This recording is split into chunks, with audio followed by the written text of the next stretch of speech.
Hello student, welcome back to Adda 24/7। This is Anita Sharma, your history mentor. Student, आज के इस video में हम बात करने वाले हैं हमारी हिस्ट्री का चैप्टर 4, जिसका नाम है थिंकर्स, बिलीव्स एंड बिल्डिंग्स।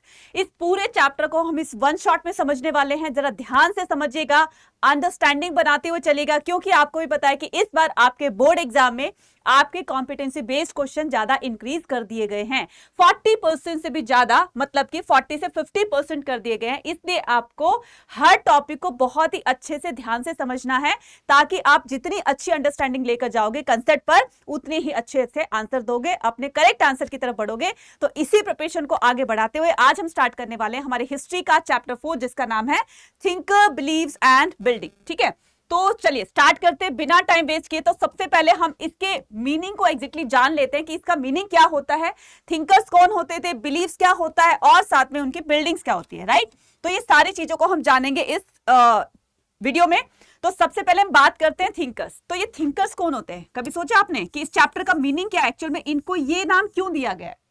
ठीक है, ये नाम इसलिए दिया गया है क्योंकि देखो, इससे पहले हम जितने हमने चैप्टर किए, मतलब प्रीवियस चैप्टर में हमने देखा कि किस तरह से सोसाइटी वो 4 वर्णास में डिवाइडेड थी। राइट, किस तरह से उनके साथ डिस्क्रिमिनेशन किया जाता था, खास करके शूद्रों से और महिलाओं के साथ डिस्क्रिमिनेशन किया जाता था कि उनको टेम्पल्स में एंट्री नहीं देते थे। ठीक है, टेम्पल में एंट्री नहीं करने देते थे। साथ साथ में उनको वेद पुराणों को पढ़ने से भी मना किया गया था। राइट, भक्ति वगैरह जो भी थी, तो ये कहने का मतलब कि उनको एक तरह से डिस्कार्ड कर दिया गया था, एक तरह से साइड कर दिया गया था कि तुम्हें ये चीजें नहीं करनी है, तुम्हारे लिए ये चीजें अलाउ नहीं है।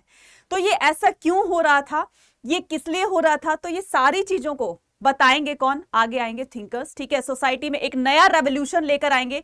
जिनके साथ डिस्क्रिमिनेशन हो रहा था उनको लीड करेंगे ये लोग। ठीक है, एक तरह से सोसाइटी में फैली हुई जितने भी बुरे रीति रिवाज वगैरह थे, तो उनको वो चेंज करेंगे, लोगों के दिमाग को, लोगों के माइंड को चेंज करेंगे, और एक ऐसा रेवोल्यूशन लेकर आएंगे जिसमें कि लोगों को एक सही रास्ते पर वो चला सके। ठीक है, तो उन्होंने लोगों को एक सही रास्ता दिखाया। राइट, लोगों को अच्छी अच्छी बातें बताई, किस तरह से आप अपने जीवन को लीड कर सकते हैं, अपनी लाइफ को लीड कर सकते हैं। राइट, तो ये कौन होते थे? अब कोई ना कोई तो इसके लिए आगे आएगा ना। ठीक है, अब सोसाइटी में से कोई ना कोई तो इसके लिए स्टेप आउट करेगा। अब इन्हीं में से ही जो है वो इस तरह के बातों को सोचेंगे कि हमें सोसाइटी में चेंज लेकर आना चाहिए, ये सारा जो भी डिस्क्रिमिनेशन हो रहा है, इस तरह का डिस्क्रिमिनेशन नहीं होना चाहिए। ये जो सोचेंगे और सोच करके जो उसको लीड करेंगे, जो उसके लिए स्टेप आउट करेंगे, वही कौन होंगे? वो होंगे थिंकर्स। ठीक है, अब ये जब थिंकर्स लोगों को अच्छी अच्छी बातें बताएंगे, ठीक है, लोगों का इन पर विश्वास बनता चला जाएगा। तो ये क्या हो गई? बिलीव्स हो गई, कि लोगों का विश्वास, लोगों का ट्रस्ट, लोगों का फेथ इनके ऊपर बनता चला जाएगा। उसके बाद जब इनको वर्शिप करने के लिए, या इनको इनके साथ इनकी प्रीचिंग सुनने के लिए, या फिर इनकी डेथ के बाद में इनका जो एक मेमोरेबल प्लेस बनेगा, तो उनके लिए बिल्डिंग्स बनाई जाएगी, जैसे कुछ स्तूपास बनाए जाएंगे, टेम्पल्स बनवाए जाएंगे, मोस्क बनवाए जाएंगे। तो अपने जो भी उनके गॉड गॉडेस होते हैं, या जिनको भी वो फॉलो करते हैं, तो उनके लिए ना एक पर्टिकुलर प्लेस बनाया जाता है जहां पर वो उनको वर्शिप कर सके, उनको मेडिटेट कर सके। तो वो होंगी आपकी बिल्डिंग्स। तो आपको समझ में आ गया, थिंकर्स जो सोसाइटी पे चेंज करेंगे, उन्हीं थिंकर्स पर वो बिलीव्स, उनके फॉलोअर्स बिलीव करेंगे, विश्वास करेंगे, और उनको फिर वर्शिप करेंगे, मेडिटेट करेंगे उनकी बिल्डिंग्स में। ठीक है, तो ये तीनों चीजें समझ में आ गई। अब चलते हैं नेक्स्ट पर। तो सबसे पहले हम इसमें इंट्रोडक्शन पार्ट में पढ़ेंगे। इंट्रोडक्शन पार्ट में इससे पहले हम क्या करते हैं, थोड़ा सा सांची का ग्लिम्स लेकर चलते हैं। ठीक है, 19th सेंचुरी की बात है कि कर्नल मैकेंजी ने, ठीक है, 1800 की बात है, कर्नल मैकेंजी ने क्या किया था? कर्नल मैकेंजी ने सांची स्तूपा के बारे में, भोपाल की बेगम जो थी, कौन? शाहजहां बेगम। ठीक है, इनका रूलिंग पीरियड था भोपाल में, रूलिंग पीरियड था इनका 1868 टू 1901। ठीक है, इनका रूलिंग पीरियड था। उनको सांची स्तूपा के बारे में बताते हैं कि ये हमारे देश की धरोहर है। क्यों सांची स्तूपा के बारे में बताया? क्योंकि यूरोपियंस, जिसमें फ्रेंच और इंग्लिश मैन जो थे, ट्रैवलर जो थे, वो इस सांची स्तूपा को अपने यूरोप में लेकर जा रहे थे। अब बोलोगे इतना बड़ा सांची स्तूपा वो कैसे यूरोप में लेकर जा सकते हैं? तो बच्चे, सांची स्तूपा का जो ये गोपुरम होता था, मतलब एंट्रेंस गेट होता था 4 तरफ, ठीक है, 3 तरफ 4 तरफ होता था। तो उनके गेट में इतने ब्यूटीफुल तरीके से स्कल्पचरिंग हुआ करती थी। ठीक है, मतलब बहुत ही अच्छे तरीके से उसको सुंदर तरीके से बनाया गया था। और ऐसा जो एक ये आर्ट थी ना, ये सिर्फ हमारे इंडिया में मिलती थी, यूरोप में नहीं मिलती थी। तो इसी को एक एंटिक पीस समझ करके और मान करके वो लोग इसको अपने यूरोप में लेकर जा रहे थे। जैसे फ्रेंच ट्रेवलर्स थे वो फ्रेंच लेकर जा रहे थे, और जो इंग्लिश पीपल थे वो अपने इंग्लैंड लेकर जा रहे थे। मतलब कि वो इसको म्यूजियम में रखेंगे, म्यूजियम में रखने के बाद लोग दूर दूर से इसको देखने के लिए आएंगे। ठीक है, एक एंटिक पीस को देखकर, बहुत पुरानी चीज होती है और कितनी ब्यूटीफुल तरीके से इसको बनाया गया है, तो लोग, बहुत सारे लोग उनको देखने के लिए उधर आएंगे। तो इससे उस पर्टिकुलर कंट्री की नेम और फेम दोनों बढ़ेगा, मतलब उसकी ख्याति, उसका नाम दूर दूर तक लोग जानेंगे कि भाई उस पर्टिकुलर कंट्री में इतनी पुरानी चीज उनके म्यूजियम में रखी गई है। और म्यूजियम में जब जाएंगे तो जाहिर सी बात है कि कुछ पैसा वगैरह भी देना होता है। तो इस तरह से स्टेट गवर्नमेंट की क्या हो जाएगी, स्टेट गवर्नमेंट की इनकम भी होती चली जाएगी, साथ साथ में उस कंट्री का पर्टिकुलर नाम भी हो जाएगा, और इस तरीके से लोग दूर दूर से उसको देखने के लिए आएंगे। तो जाहिर सी बात है कि इन्हीं सब पर्पस को देखते हुए, इन्हीं सब ऑब्जेक्टिव से वो जो यूरोपियंस थे सांची स्तूपा को अपने यूरोप में लेकर जाना चाहते थे। लेकिन इसको प्रिजर्व करने के लिए भोपाल की बेगम शाहजहां बेगम और उनकी सक्सेसर थी सुल्तान जहां बेगम, इन्होंने सांची स्तूपा को प्रिजर्व करने में, उसको संरक्षण देने में काफी सारे जो है वो पैसे खर्च किए। ठीक है, पैसे खर्च कैसे ही दिए कि उनको as it is, Sanchi stupa as it is POP का बनवा करके उनको दिया। मतलब फोटोकॉपी होती है ना, एक तो ओरिजिनल पेज होता है, हार्ड कॉपी होती है, फिर जब उसकी फोटोकॉपी करा ली तो एज इट इज वो चीजें सारी उसमें मिंट हो जाती है, छप जाती हैं। तो ऐसे ही सांची स्तूपा को एज इट इज पीओपी का बनवा करके और उन दोनों को दिया। वो दोनों भी खुश कि वो लेकर के और अपने कंट्री में चले जाते हैं, यूरोप में चले जाते हैं। फ्रांस, जो फ्रेंच ट्रैवलर थे वो फ्रांस में चले जाते हैं, जाकर के अपना उसमें म्यूजियम में रख देते हैं, इधर इंग्लैंड में जाकर के वो अपना म्यूजियम में रख देते हैं। कहने का मतलब दोनों खुश थे, और इधर हमारे देश की धरोहर सांची स्तूपा वो हमारे देश में रह गई। अब क्योंकि रेलवे कंस्ट्रक्टर की नजर कहीं इन पर ना पड़ जाए, ठीक है, रेलवे जो कॉन्ट्रैक्टर होते हैं ना, कंस्ट्रक्शन जो एक तरह का कॉन्ट्रैक्ट लेते हैं कि हम ये यहां से यहां तक रेलवे लाइंस को जो है बिछाएंगे, उन पर काम करेंगे, तो कहीं उनकी नजर इस सांची स्तूपा पर पड़ गई तो सांची स्तूपा के जो ब्रिक्स होती हैं और जो भी उनमें जो सामान होता है, कहीं उनके सामान को, उनकी ब्रिक्स को, जैसे हड़प्पा के खंडरों को यूज कर रहे थे ना रेलवे के कंस्ट्रक्शन में, कहीं उनकी नजर इस पर पड़ गई तो वो भी ऐसे ही ईंटों को निकालकर दूसरी जगह पर उसको यूज करने लगेंगे। तो उसको सबसे पहले उसको संरक्षण देना था। तो संरक्षण कैसे देंगे, उसको चारों तरफ से फोर्टिफाइड करेंगे। ठीक है, मान लीजिए ये सांची स्तूपा है, उसको चारों तरफ से उनको पहले फोर्टिफाइड करेंगे, यानी कि बड़ी बड़ी दीवारों के बीच में इसको सेफ रखेंगे। ठीक है, और फिर एक म्यूजियम बनाएंगे, उस म्यूजियम में इसको रखा जाएगा। ठीक है, इस म्यूजियम में इसको रखा जाएगा।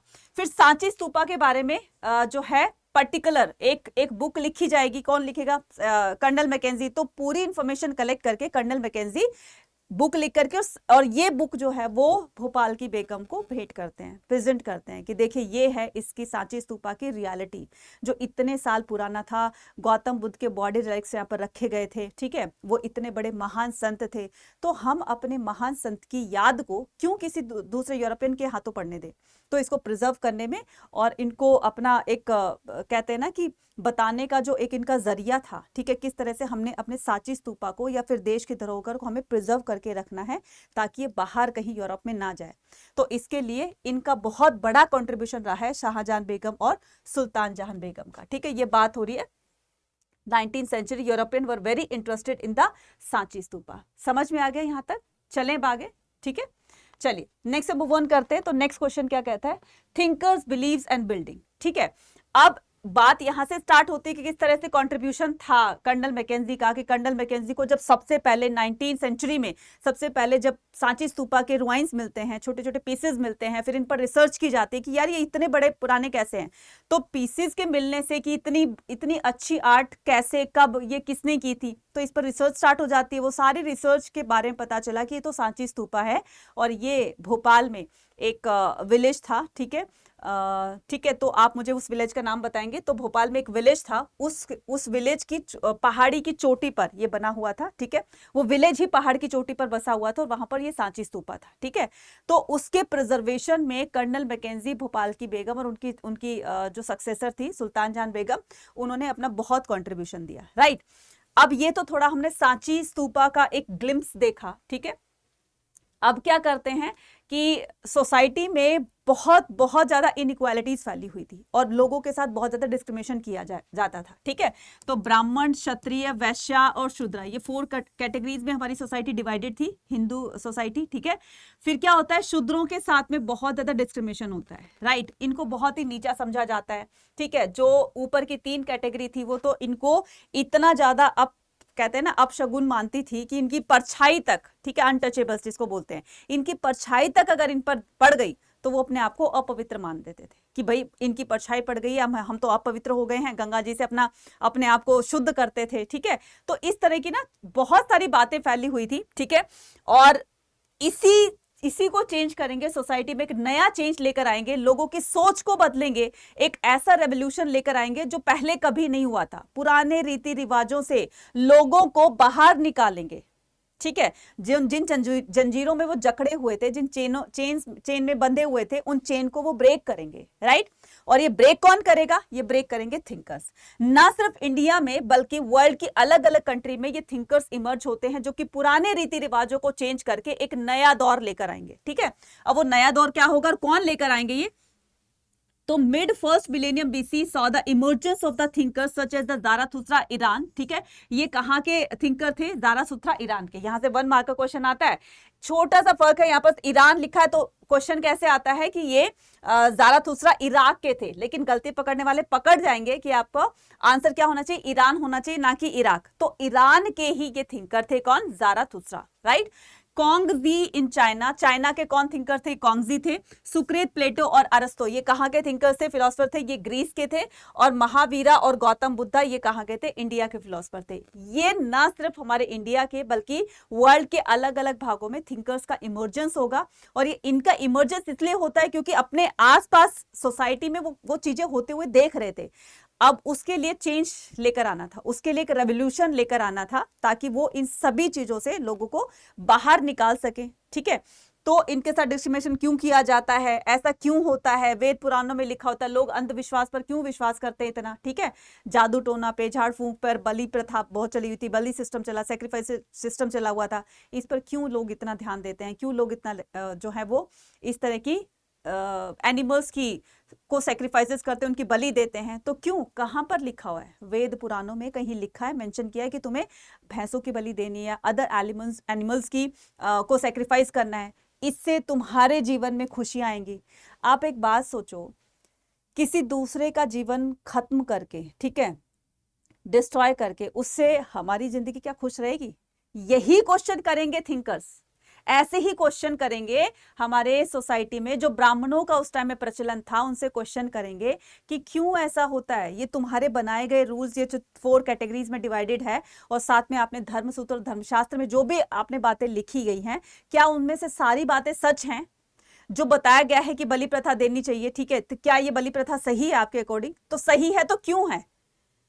क्या किसी का जीवन खराब करने से, किसी का जीवन बिल्कुल खत्म कर देने से तुम्हारा जीवन सुखमय हो जाएगा?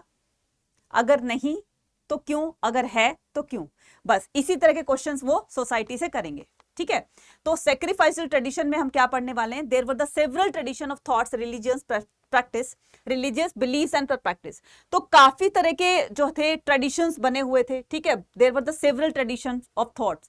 ट्रेडिशन थॉट्स का मतलब होता है कि लोगों के विचारों के अलग अलग मतलब जो है वो थॉट्स थे। ठीक है, सेवरल ट्रेडिशन थी और उसी के अकॉर्डिंग वो काम किए जाते थे। जैसे मान लीजिए कि हिंदू में चल रहा है कि हिंदुओं में बड़े बड़े हवन यज्ञ पूजा पाठ करते थे, मूर्ति पूजा में बहुत वो विश्वास रखते थे, राइट। साथ साथ में देखेंगे कि हवन यज्ञ करने के बाद में इतना पैसा हवन यज्ञ वगैरह में खर्च करते हैं, उसके बाद में वो एनिमल्स की को सेक्रीफाइस करते हैं। ठीक है, जादू टोने पे बहुत ज्यादा विश्वास रखते थे। लाइफ की रियलिटी क्या होती है, तो जो साधु संतों ने बता दिया वो लाइफ की रियलिटी होती है। तो इस तरह से ना बहुत सारे ट्रेडिशंस फैले होते हैं, ठीक है, जिनको वो फॉलो कर रहे होते हैं, राइट। और अगर आपने किसी छोटी जाति के लोगों के साथ दोस्ती कर ली, उससे बातचीत कर लिया, उसे हैंडशेक कर लिया, तो कहने का मतलब तुम अपवित्र हो गए। तो ये बहुत सारे ट्रेडिशन होंगे, रीति रिवाज होंगे जो सोसाइटी में फैले होंगे। ठीक है, including the early Vedic tradition which known were the Rigvedas. ठीक है, तो ऋग्वेद में भी काफी सारी ट्रेडिशन, हवन यज्ञ वगैरह के बारे में जो भी धार्मिक कार्य होते हैं, रिलीजियस एक्टिविटी होती है, वो सारी ऋग्वेद में मेंशन किया गया, मतलब उनके मंत्रों के उच्चारण से बड़े बड़े हवन यज्ञ किए जाते थे। ऋग्वेद को कब कंपोज किया गया? 1500 से 1000 बीसी के बीच में ऋग्वेद को कंपोज किया गया। Many idea found in the Upanishad show that the people curious, लोग लाइफ की रियलिटी को जानना चाहते थे, लोग क्यूरियस थे किस चीज को लेकर के? About the meaning of life, life क्या होती है, जीवन क्या होता है। ठीक है, the possibility of life after the death, क्या डेथ के बाद में लाइफ पॉसिबल है? रीबर्थ, क्या होता है रीबर्थ, कैसे होता है रीबर्थ, रीबर्थ का ये चक्कर क्या है पूरा का पूरा, तो लोग इस बात को जानना चाहते थे, इसीलिए वो उपनिषद को पढ़ते थे। ठीक है, ऋषि मुनियों के आश्रम में जाते थे, जैसे शिष्य गुरुजी से शिक्षा लेते थे, ऋषि मुनियों के आश्रम में रहते थे, उनसे ज्ञान की बातें सीखते थे, धर्म की बातें सीखते थे। तो ये लोग क्या करेंगे, ये लोग लाइफ की इन बातों को जानना चाहते थे। People also begin the questioning the significance of the sacrificial tradition, ये जो सेक्रीफाइसल ट्रेडिशन है, बलि प्रथा है, लोग इस पर क्वेश्चन करेंगे, यार क्यों किसी के जीवन को खत्म करके हम अपने जीवन में सुख ला सकते हैं? ऐसा कहीं मेंशन है तो हमें दिखाइए, और नहीं है तो फिर क्यों फॉलो किया जा रहा है? ठीक है ना। नेक्स्ट हम मूव ऑन करते हैं, डिबेट एंड डिस्कशन। अब ये जो डिबेट मैंने अभी क्या बताया, ये क्वेश्चन किए जाएगा ना कि ऐसा क्यों, अगर है तो क्यों, नहीं है तो क्यों, ये इस तरह के क्वेश्चन किए जाएंगे कि कोई क्वेश्चन है कि जो इस तरह के क्वेश्चन कर रहा है कि हमें लाइफ की रियलिटी को जानना है, क्या रीबर्थ है, क्या डेथ के बाद भी लाइफ है, सेक्रीफाइस क्यों किए जाते हैं, बलि प्रथा क्यों प्रचलन में है, तो बलि ना देने से क्या हमारे जीवन में सुख नहीं आएंगे, बलि देने से ही सुख आएंगे। अब ये एक तरफ से क्वेश्चन हो रहे हैं तो दूसरी तरफ से उसके आंसर्स मिल रहे हैं। अब ये जो क्वेश्चन आंसर का जो सिलसिला है, ये जो डिबेट हो रही है, वो डिबेट कहाँ होती थी? वो डिबेट होती थी कुटाग्रशाला में। कहाँ होती थी? कुटाग्रशाला। ये कुटाग्रशाला इस तरह की ना एक पॉइंटेड रूफ वाली, मतलब एक ऐसी हट टाइप में होती थी, राइट। और यहाँ पर विजिटर्स जो है, विजिटर्स भी रेस्ट करते थे, आते थे बाहर से, मतलब व्यापारी वगैरह होते थे, वो बीच रास्ते में इस तरह की जो विजिटिंग प्लेस होता था, तो यहाँ रुकते थे और इसमें डिबेट भी होती थी। तो वो विजिटर्स वहां होते थे, इनकी डिबेट को भी सुना करते थे कि देखो अब किसकी बात जो है मानी जाएगी, कौन अपनी बात को मनवाने में सुपर रहेगा, जीतेगा, तो जो जीतेगा उसी की बात मानी जाएगी। ठीक है, अब ये डिबेट होती थी, तो डिबेट में जो जीत जाता था, जिसकी बात जो है सबको सही लगती थी, जिस पर मेजॉरिटी ओके ओके कर देती थी, तो वो जीत जाता था, तो उसी को ही फॉलो किया जाता था, उनकी बात को ही फॉलो किया जाता था। तो ये जो सारी डिबेट है, ये कहाँ होती थी? कुटाग्रशाला में होती थी। Buddhist text mention the 64 sect or the school of thought teachers travel from one place to another trying the convince one another place ले द पर्सन। अब ये जो लोग क्या करते थे, जैसे बुद्धिस्ट जो टीचर्स होते हैं ना, जो बौद्धिज्म को अपना चुके होते हैं, जिनको बौद्ध धर्म के बारे में ज्ञान प्राप्त हो चुका होता है, तो ये लोग गांव टू गांव, प्लेस टू प्लेस और village to village, place to place का मतलब होता है जैसे स्ट्रीट टू स्ट्रीट, तो घरों में मतलब लोगों के स्ट्रीट टू स्ट्रीट जाकर के, लोगों के गांव टू गांव जाकर के लोगों को प्रीचेस दिया करते थे। किस तरह की? कि तुम्हें धर्म के मार्ग पर चलते हुए अपने जीवन को किस तरह से अच्छा करना है, लोगों को अच्छी अच्छी बातें बताया करते थे धर्म के अकॉर्डिंग कि तुम्हें ऐसे चलना है। Validity of the philosophy, the way of the understood that the world, और इनकी बातों से लोग समझ जाते थे कि हाँ देखो ये होती है लाइफ की रियलिटी जो उनसे पता चली है। ठीक है, तो लोग धीरे धीरे, अब जाहिर सी बात है कि देखो जिसका मेथड लोगों को समझ में आएगा, लोग उसी के फॉलोवर्स बनेंगे। अब आप भी जैसे अपने स्कूल में पढ़ते हो, ठीक है, ऑनलाइन भी देखते हो, मतलब यूट्यूब पर आप सेशंस भी देखते हैं, वीडियोस वगैरह देखते हैं, राइट। अब उसमें क्या होता है, अब जिस टीचर का पढ़ाया हुआ आपको समझ में आता है तो आप उसको फॉलो करने लगते हो, उनकी वीडियोस देखते हो या उनसे पढ़ते हो, उनसे कंसेप्ट क्लियर करते हो, तो आप उनके फॉलोअर्स बन गए ना। ऐसे ही ये जो टीचर्स होते थे, जो प्लेस टू प्लेस जाकर के लोगों को अच्छी अच्छी बातें बताया करते थे, तो ये कौन होंगे? ये बुद्धिस्ट टीचर होंगे। और ये जो डिबेट होती थी कुटाग्रशाला में होती थी, पॉइंटेड रूफ इन अ ग्रोव, जो इमली के पेड़ होते थे इनके बीच में वो एक कुटाग्रशाला बनी होती थी जहां पर इस तरह की डिबेट होती थी। नेक्स्ट हम मूव ऑन करते हैं कि beyond worldly pleasure and message of Mahavira. ठीक है, अब महावीर के अकॉर्डिंग, जैसे देखो हमने क्या क्या बताया था अभी थोड़ी देर पहले कि इंडिया में ये जो फिलोसफर थे लॉर्ड महावीरा और गौतम बुद्धा, तो ये इंडियन सोसाइटी में चेंज लेकर आएंगे। ठीक है, एक रेवोल्यूशन लेकर आएंगे, जिसमें कि सबसे पहले हम बात करते हैं किसकी? महावीरा की। The basic philosophy of Jainas. अब देखो यहां पर हम मैसेज ऑफ महावीरा, यानी कि महावीरा के मैसेजेस क्या थे, संदेश क्या थे जो इन्होंने सोसाइटी को दिए, इनकी थिंकिंग क्या थी। The basic philosophy of the Jaina was already exist in the, हमें पता है कि महावीर स्वामी से पहले, ठीक है, महावीर स्वामी से पहले ये कौन थे, महावीर स्वामी, महावीर स्वामी, ठीक है, तो ये कौन थे, ये इनके आने से पहले नॉर्थ इंडिया में जैनिज्म आ चुका था। ये कितने नंबर के, ये 24th नंबर के तीर्थंकर थे, ये तो हमें पता है 24th नंबर के तीर्थंकर थे, ठीक है, राइट, 24th नंबर के तीर्थंकर थे, क्योंकि इनसे पहले 23 तीर्थंकर आ चुके थे। तो इसका मतलब ये कि जैनिज्म इन्होंने स्टार्ट नहीं किया था, इनसे पहले भी 23 तीर्थंकर आ चुके थे जो कि जैनिज्म को फॉलो कर रहे थे, ठीक है। तो the basic philosophy of the Jaina was, इनकी बेसिक फिलोसफी क्या थी, existence in the north before, in north India before the birth of the Vardhaman who came to known as the Mahavira. इनके बचपन का नाम क्या था, इनके बचपन का नाम वर्धमान था। ये भी ध्यान रखना, कई बार 1 मार्कर में क्वेश्चन आ जाता है कि महावीर के बचपन का नाम क्या था, तो वो था वर्धमान, ठीक है। बाद में जब इनको ज्ञान की प्राप्ति हो जाती है तब ये महावीर के नाम से फेमस होते हैं, ठीक है। तो द मोस्ट इंपॉर्टेंट आइडिया यहां से देखना बच्चे, इसमें जैनिज्म और बौद्धिज्म में थोड़ा सा डिफरेंस है।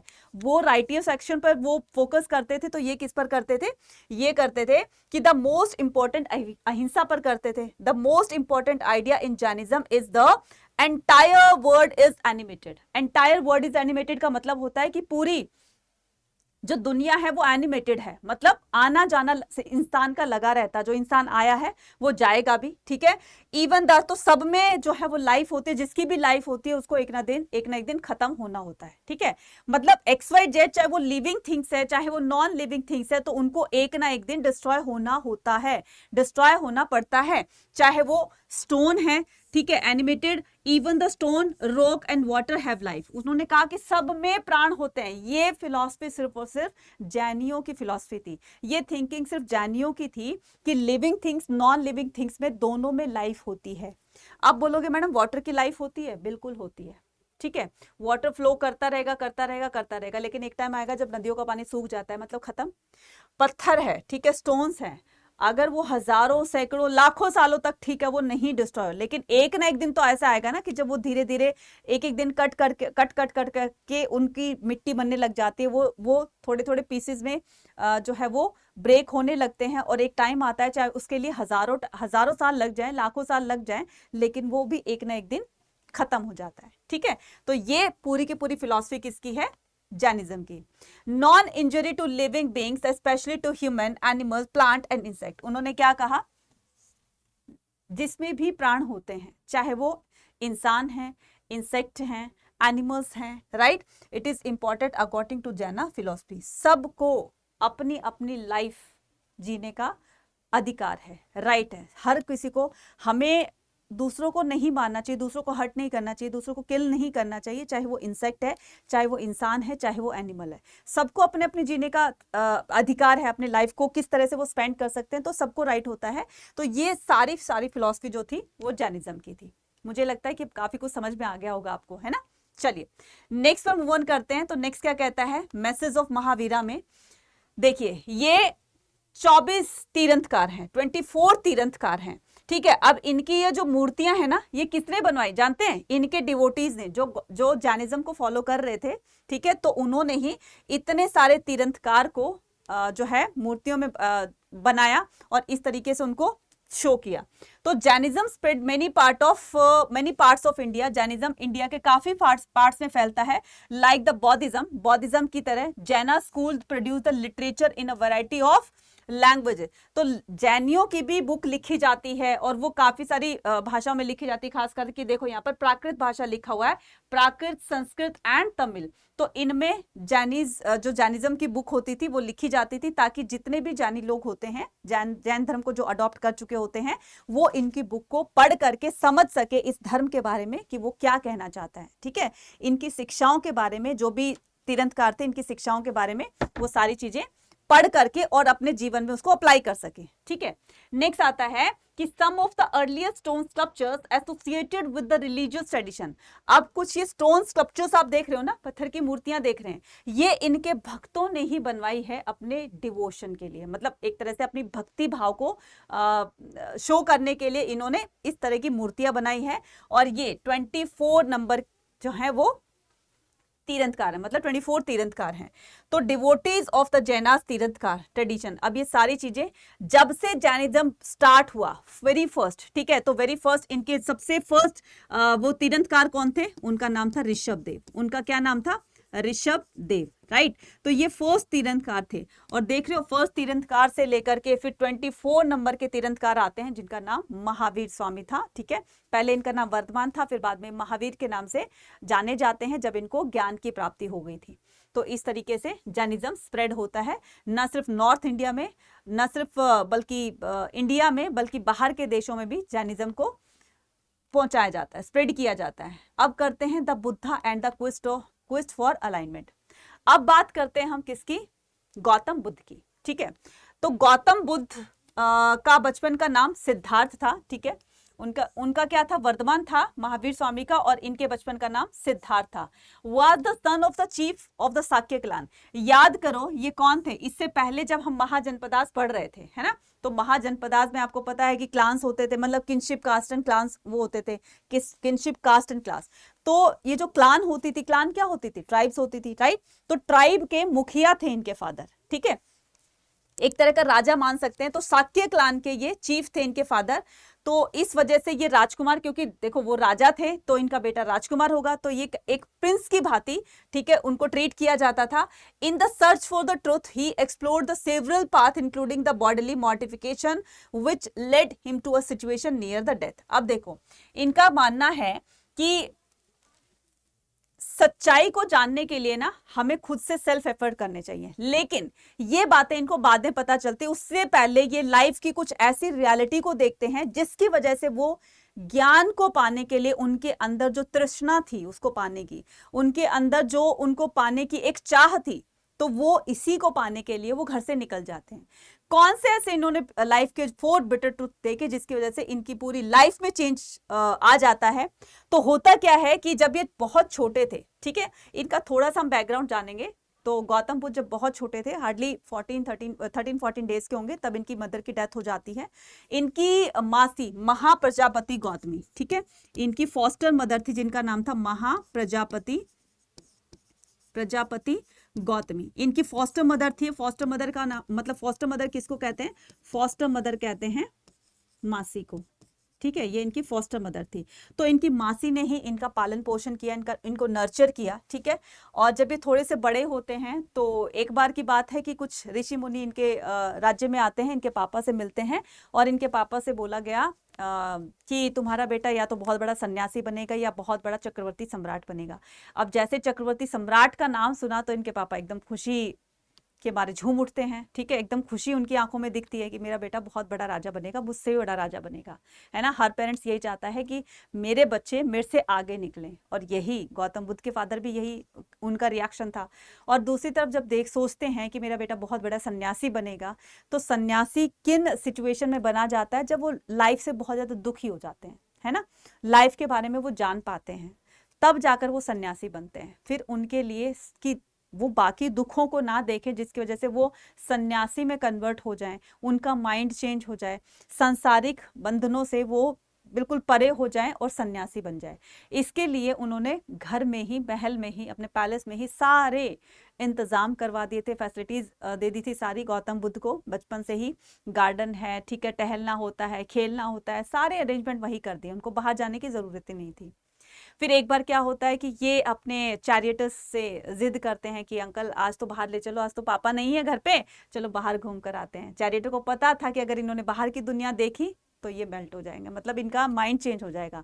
काफी रोकने की कोशिश करी, लेकिन गौतम बुद्ध रुकते नहीं है। ठीक है, गौतम बुद्ध रुकते नहीं है। और फिर बाद में क्या होता है कि चलो ठीक है, इनके चैरियटर इनको लेकर जाते हैं। तो उन्होंने 4 सच्चाई देखी लाइफ की। वो क्या थी, इसमें वही बताया गया है कि एक सिचुएशन ऐसी देखी जो कि बहुत ही बूढ़े थे, ठीक है, और एक बूढ़ा आदमी लकड़ी के सहारे चल रहा था। तो गौतम बुद्ध ने पूछा कि ये क्या है? बोले ये जब लाइफ वो होती है ना, लाइफ आती है, मतलब इंसान धरती पर आता है, फिर उसके बाद वो छोटा जब बचपन में होता है, फिर उसके बाद वो यंग होता है, फिर उसके बाद बुढ़ापा आता है, तो ये बुढ़ापा है, और बुढ़ापे के बाद फिर वो डेथ हो जाती है। ठीक है, तो ये शरीर है, तो ये स्टेजेस आती रहेंगी। ठीक है, एक तो निकल गया। उसके बाद देखता है कि थोड़ी देर बाद चलते हैं, तो एक कोढ़ी जिसके शरीर में काफी जो है वो पिंपल्स हो रखे थे, उनसे कुछ पीप आउट, मतलब कुछ पीपिंग वगैरह हो रही थी, उससे कुछ लिक्विड सा बाहर निकल रहा था। तो ये क्या है? इसको कोई ऐसा कुष्ठ रोग है, इसको कोई ऐसा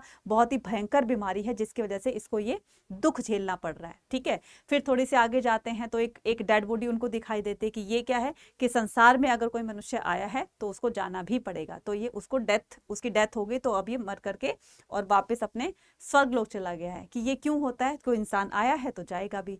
फिर चौथा जो एक सच्चाई देखता है, ठीक है, 4th नंबर की जो ट्रुथ देखता है, वो क्या है कि एक सन्यासी है, वो राम नाम जपते हुए पूरे जंगल में अपना मस्त होकर के घूम रहा है और राम नाम का जाप कर रहा है। ये क्या है? ये इतना खुश क्यों है? पीछे आगे वाले तो 3 बहुत दुखी थे। ठीक है, ये इतना खुश क्यों है? तो चैरिटर ने कहा कि ये सन्यासी है, इसको सांसारिक मोह माया से कोई मतलब नहीं है, ना कोई घर बार है, ना कोई बीवी बच्चे हैं, ना कोई अर्न करने की चिंता है, ना कोई किसी चीज की, ये सभी चीजों से छूट चुका है, बस ये है और इसका भगवान है। कि यार ये लाइफ तो बहुत अच्छी है। तो वो वापस आते हैं, गौतम बुद्ध और उनके चैरिटर वापस आते हैं, और फिर पूरी रात उनके दिमाग में एक स्टॉर्मिंग होने लगती है, दिमाग में उथल पुथल होने लगती है कि यार मुझे तो ना वो चौथा वाला पार्ट बनना है ना, मुझे सन्यासी बनना है, क्योंकि सन्यासी में ही जीवन का असली जो है वो मजा है। ठीक है, तो ये सोच करके और वो घर से निकल जाते हैं। हाँ, इनके पापा ने इनकी शादी जल्दी कर दी थी। ठीक है, तो इनको एक बेटा भी हो गया था जिसका नाम राहुल था। तो अपने बीवी बच्चों को छोड़ करके और अमावस्या की आधी रात को ये घर से निकल जाते हैं। और जब ये घर से निकले थे तो उस घटना को क्या कहते हैं? उस घटना को कहते हैं महाभिनिष्क्रमण। क्या कहते हैं उसको? महाभिनिष्क्रमण। ठीक है, उसको क्या कहते हैं? महाभिनिष्क्रमण। राइट, उनके घर छोड़ने की घटना को महाभिनिष्क्रमण कहते हैं। तो ये जब घर से निकलते हैं तो थोड़े दिन कुछ साधु बाबाओं के पास रहते हैं, साधु संतों के पास रहते हैं कि लाइफ की रियलिटी क्या है, पूछते हैं कि सच्चाई क्या है, डेथ के बाद भी कोई लाइफ होती है क्या? तो इस तरह के क्वेश्चंस वो उनसे जानना चाहते थे, लेकिन इनको वो आंसर नहीं मिला जो एक्चुअल में वो जानना चाहते थे। वो सेटिस्फाई नहीं हुए, फिर दूसरे ऋषि मुनियों के पास जाते हैं, थोड़ी देर वहां रुकते हैं, लेकिन फिर भी नहीं। फिर एट लास्ट इन्होंने क्या डिसाइड किया कि मुझे ना खुद ही अपने ज्ञान की प्राप्ति करती है, मैं खुद ही सच्चाई जानूंगा जीवन की। और तब जाकर के फिर वो क्या करते हैं? डिसाइड करते हैं, और वो एक बोधि वृक्ष के नीचे अपनी समाधि में बैठ जाते हैं।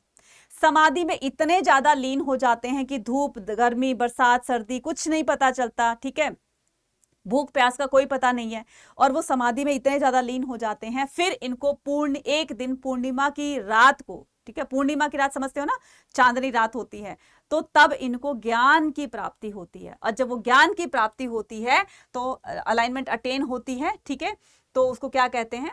ठीक है, तो ये कहां पर होता है? बोध गया बिहार में होता है। राइट, तो फाइनली उन्होंने क्या किया? फाइनली उन्होंने बोध गया में बोधि वृक्ष के नीचे, जो कि बोध गया कहां पर है? बिहार में। बोधि वृक्ष के नीचे इनको अलाइनमेंट अटेन होती है, और तभी से इनका नाम बुद्ध पड़ गया था। और बुद्ध का लिटरल मीनिंग होता है एनलाइनमेंट वन। राइट, मतलब पूरे संसार का प्रकाश। ठीक है, तो ये इस तरीके से, और ये देखो, ये जो आप देख रहे हो ना, ये इस तरीके से इनके सर पे ये जो कांटे कांटे से देख रहे हो ना, तो ये कोई फैंसी नहीं है।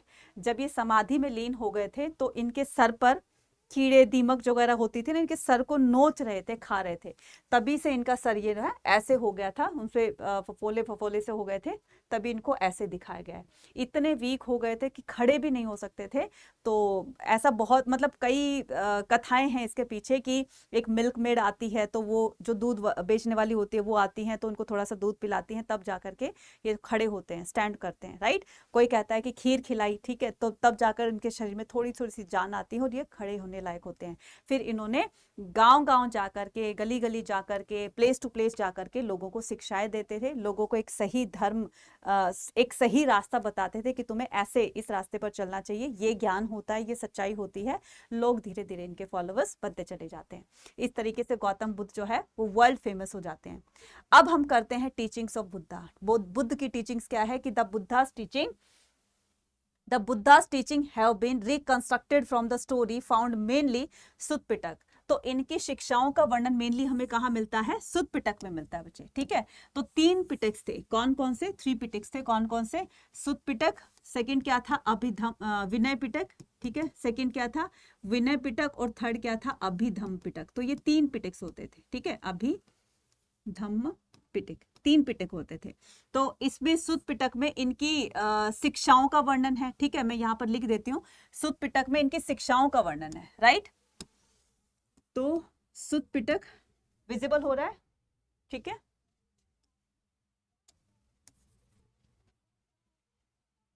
राइट, एक मिनट, ठीक है।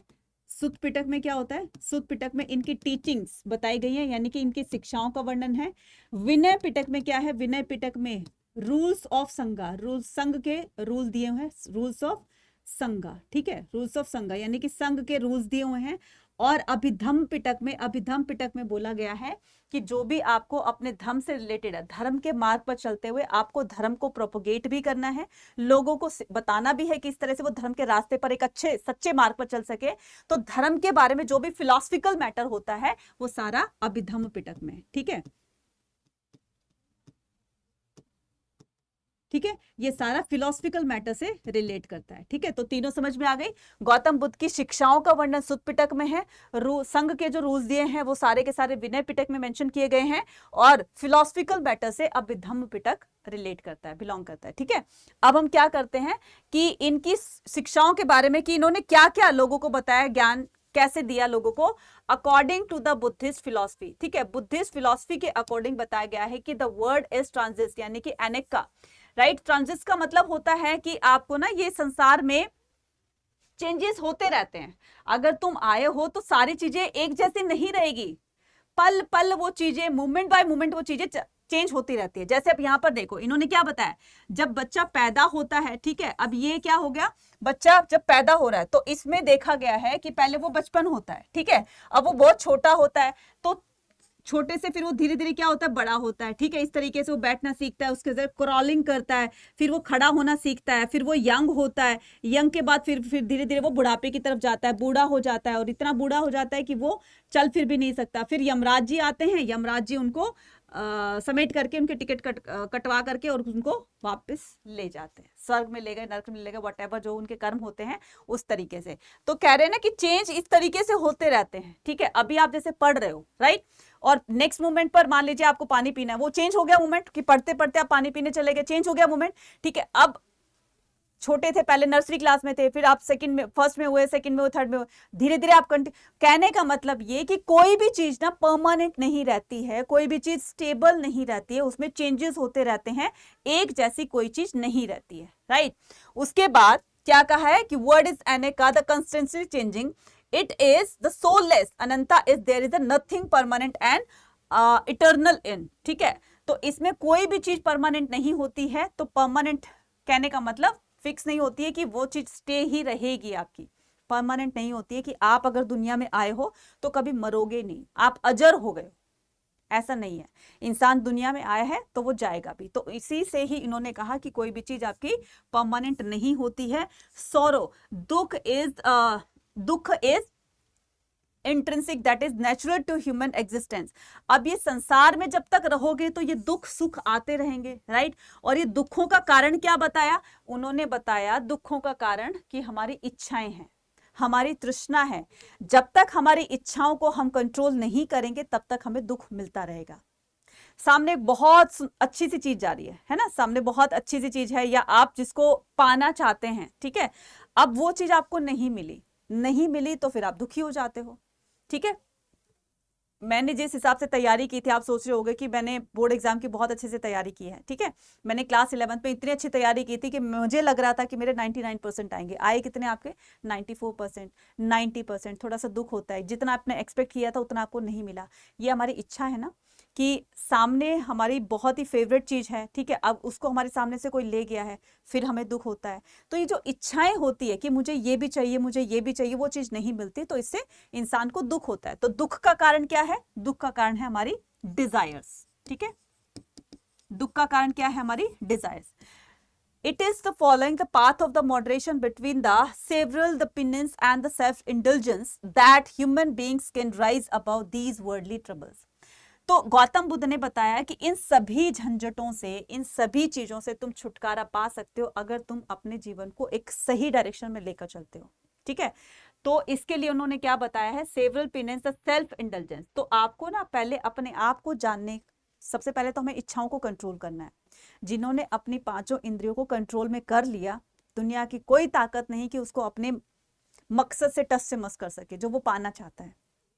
लेकिन उसके लिए आपको पेशेंस बनाकर रखना होगा, उसके लिए आपको अपनी इंद्रियों पर कंट्रोल करना होगा। जो ऑर्गन्स होते हैं, 5 ऑर्गन्स, मतलब जो हमारी इच्छाएं होती हैं, उनको काबू में करना होगा। चाहे कितनी भी अच्छी चीज आ जाए, भाई नहीं चाहिए तो नहीं चाहिए।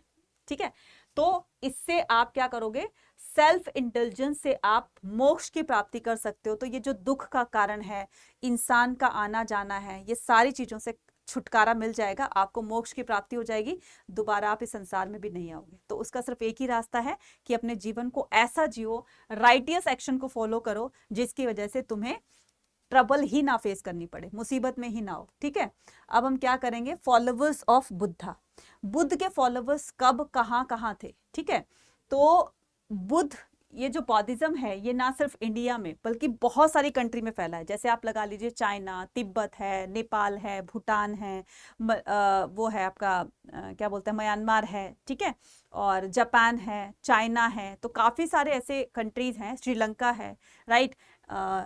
तो काफ़ी सारी ऐसी कंट्री है जहाँ पर बौद्धिज्म फैला। तो बौद्धिज्म फाउंड अ संघा। तो बौद्धिज्म में रहने के लिए ना, यानी कि जिसने भी बौद्धिज्म को फॉलो कर लिया था या अडॉप्ट कर लिया था, तो उनको सारे सांसारिक चीजों से छूटना होता था। फॉर एग्जाम्पल कि अगर मान लो कोई पर्सन है, कोई आदमी है, वो बौद्धिज्म को अडॉप्ट करना चाहता है, ठीक है, उसके लिए कंडीशन क्या होगी कि तुम्हें ये सारे सांसारिक बंधनों से, पहले मोह माया से तुम्हें छुटकारा पाना होगा। कि अगर तो तुम कोई नौकर हो तो अपने मालिक से परमिशन लेकर आओ। अगर वो मालिक कह देता है कि तुम मेरी तरफ से, तुम्हारी छुट्टी है, तुम जा सकते हो, तो वो भार उतर गया सर से। अगर तुम कोई मर्चेंट हो, अगर तुम कोई फैमिली वाले हो, तो पहले अपने फैमिली से आप पूछ कर आइए। फैमिली ने अलाउ कर दिया कि ठीक है तुम जाओ, तो कम से कम वो बोझ तुम्हारे सर से वो उतर जाना चाहिए। बिल्कुल ब्लैंक होकर के तुम यहाँ पर इसमें आओ, संघ में आओ, और इस तरीके से एक नए सिरे से अपनी जिंदगी को शुरू करो, राइट। तो उसके लिए संघ बनाए गए थे, उनके रुकने के लिए। तो संघ क्या होते थे बच्चे, संघ होते थे an organization of the monk who also become the teachers of the Dhamma. तो जो टीचर्स बन चुके हैं, यानी कि जो बौद्धिज्म को अपना चुके हैं और उनकी शिक्षाओं को फॉलो कर रहे हैं, ठीक है, और वही ज्ञान लोगों को बांट रहे हैं, तो वो कौन हो गए, टीचर्स हो गए। टीचर्स जहां पर रहते थे, उनकी ऑर्गेनाइजेशन को संघ कहा जाता था।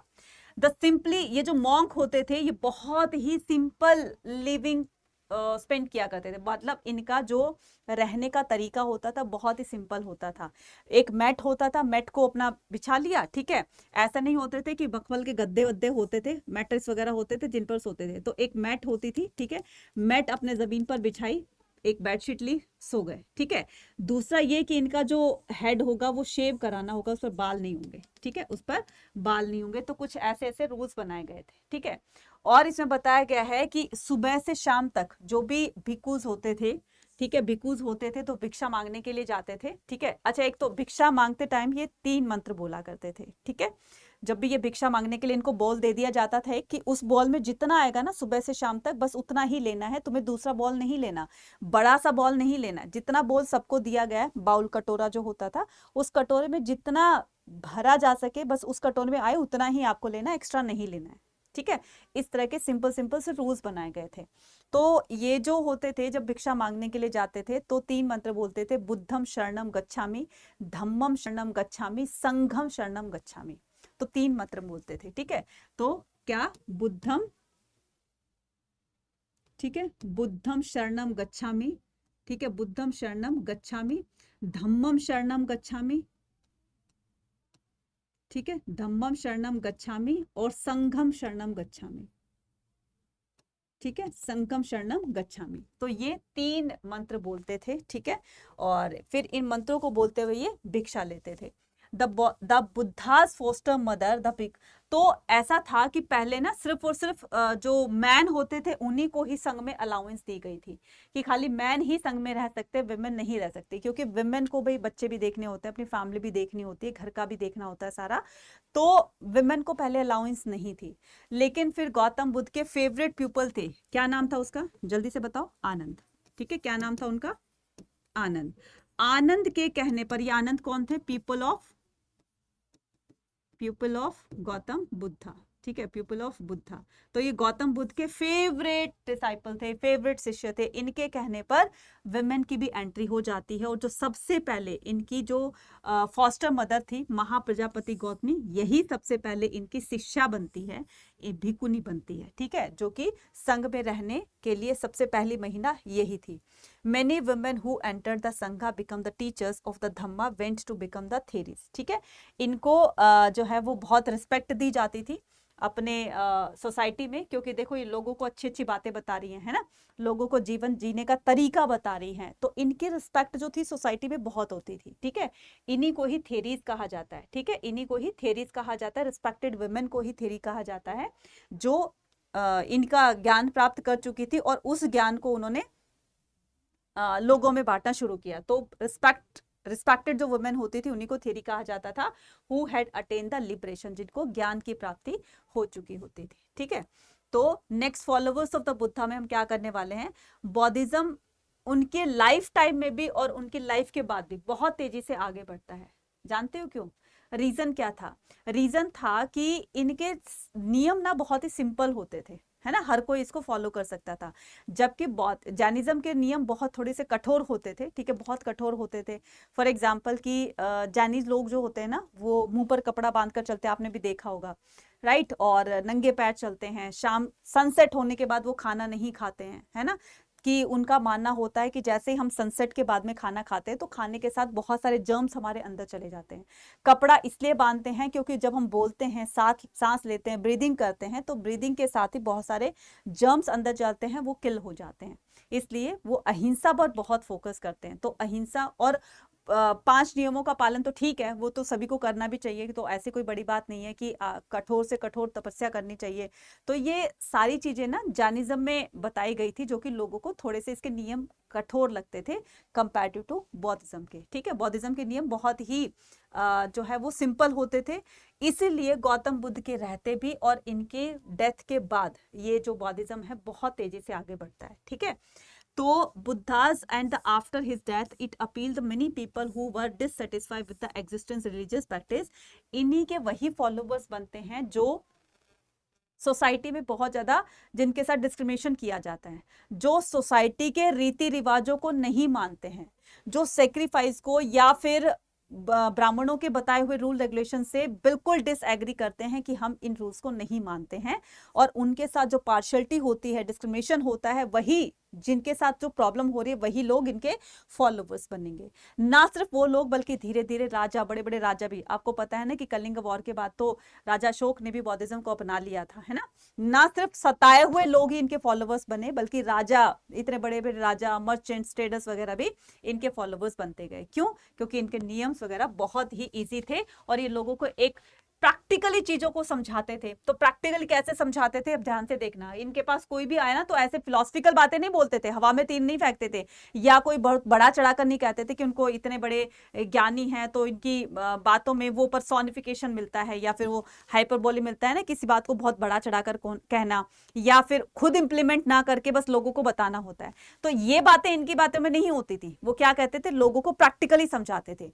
एक केस स्टडी दी होगी आपकी बुक में, है ना, तो वो केस स्टडी क्या है कि एक बूढ़ी औरत होती है, उसका बेटा मर गया होता है, तो उसके बेटे की डेथ हो जाती है, तो वो गौतम बुद्ध के पास जाती है कि आप तो भगवान हैं, आप तो मेरे बेटे को जिंदा कर सकते हैं। तो गौतम बुद्ध ने कहा कि नहीं, ये लाइफ की रियलिटी है कि जो इंसान आया है उसको जाना ही पड़ेगा।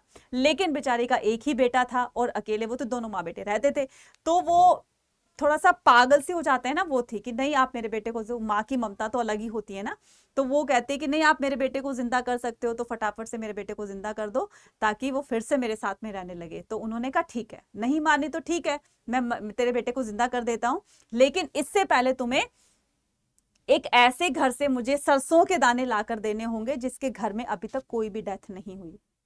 उसने कहा आप मेरे बेटे को जिंदा कर दोगे? हाँ हाँ बिल्कुल कर दूंगा, अब तुम लेकर आओ। वो बेचारी गांव जाती है, हर एक घर को नॉक करती है, गांव के घर को, कि क्या तुम्हारे घर में किसी की डेथ हुई है? उसने कहा हाँ अभी थोड़े दिन पहले हुई है। तुम्हारे घर में हुई है? हाँ अभी हुई है, थोड़े कुछ महीने पहले हुई थी। तुम्हारे घर में हुई है? हाँ हुई है। पूरे गांव में घूम कर आ जाती है, लेकिन उसको ऐसा कोई भी घर नहीं मिलता जिसमें किसी की डेथ ना हुई हो।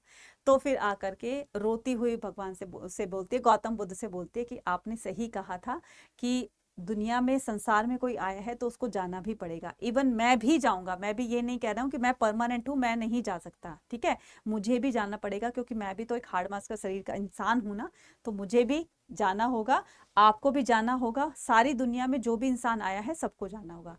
तब उसको बात समझ में आती है।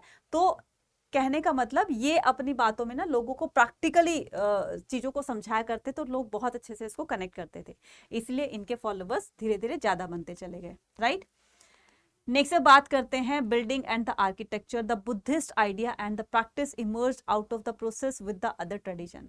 ये जो बुद्धिस्ट आइडिया है ना, जो बुद्धिस्ट आइडिया है, जो इनकी प्रैक्टिसेस हैं, यानी कि इनको जो इनकी एक्टिविटीज होती हैं out of the process with other tradition, तो ये दूसरे बाकी के ट्रेडिशन से चेंज होती हैं, ठीक है, अलग होती हैं। Some of the idea and the practice were identify historical building and the sculpture such as the Sanchi and Amaravati, ठीक है।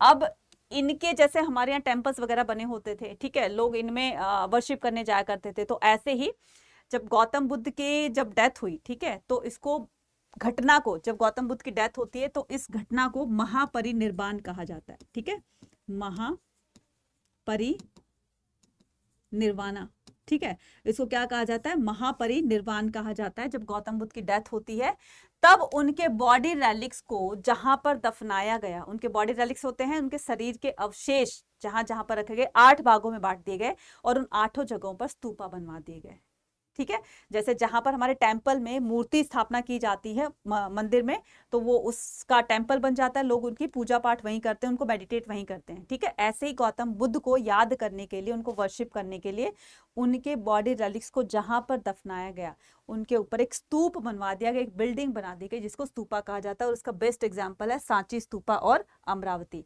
अब आपको कमेंट सेक्शन में लिखकर बताना है, सांची अगर भोपाल मध्य प्रदेश में है तो अमरावती कहां पर है? जल्दी से कमेंट सेक्शन में मुझे इस के बाद आप मुझे कमेंट सेक्शन में लिखकर बताओगे।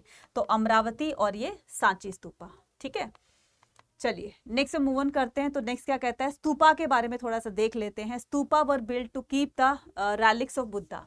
रेलिक्स का मतलब होता है बॉडी, बॉडी रेलिक्स का मतलब होता है शरीर के अवशेष, ठीक है, शरीर के अवशेष, ठीक है। हिंदी वालों के लिए हिंदी में लिख दिया है और इंग्लिश वालों के लिए तो लिखा है यहाँ पर, ठीक है। बॉडी रेलिक्स होते थे Buddha. Buddhist literature mention the several चैत्यास। Buddhist literature में बहुत सारे चैत्यास के बारे में बताया गया। चैत्यास क्या होता है बच्चे? चैत्य, ठीक है। चैत्य इस चिता से मिलकर बनाया गया। तो चैत्य ये किससे डिराइव्ड हुआ है? चिता से, ठीक है। अब गौतम बुद्ध को वर्शिप करने के लिए, उनको मेडिटेट करने के लिए, उनको याद करने के लिए बहुत सारे चैत्यास बनाए गए थे। It is also describe the, अच्छा चैत्यास और विहारास। तो चैत्यास वो होता है वर्शिप प्लेस होता है किसका? गौतम बुद्ध का, ठीक है, ये वर्शिप प्लेस है, ठीक है। चैत्यास क्या है? एक वर्शिप प्लेस है। इसके अलावा एक विहार होता है, ठीक है, एक वर्ड होता है विहार। विहार होता है जहां पर मोंक रहते हैं, ठीक है, मोंक्स, मोंक्स रेजिडेंस, ठीक है। मोंक्स जहां पर रहते हैं तो वहां उनको विहारा कहा जाता है, ठीक है। तो describe the places associated the, अब हमें उन प्लेसेस के बारे में हम यहाँ पर बातचीत करते हैं जो गौतम बुद्ध से रिलेटेड है और जहां से मैक्सिमम नंबर ऑफ क्वेश्चन बनते हैं। 101% क्वेश्चन पूछे जाते हैं, चाहे वो बोर्ड एग्जाम है, चाहे वो आपका सीयूटी एग्जाम है, ठीक है। तो यहाँ पर हम देखेंगे Buddhist literature mention the several chaitya. It is also describe the places associated with the Buddha's life. Gautama Buddha की लाइफ से रिलेटेड वो प्लेस हम पर बात करने वाले हैं जो गौतम बुद्ध की लाइफ से रिलेटेड है, ठीक है।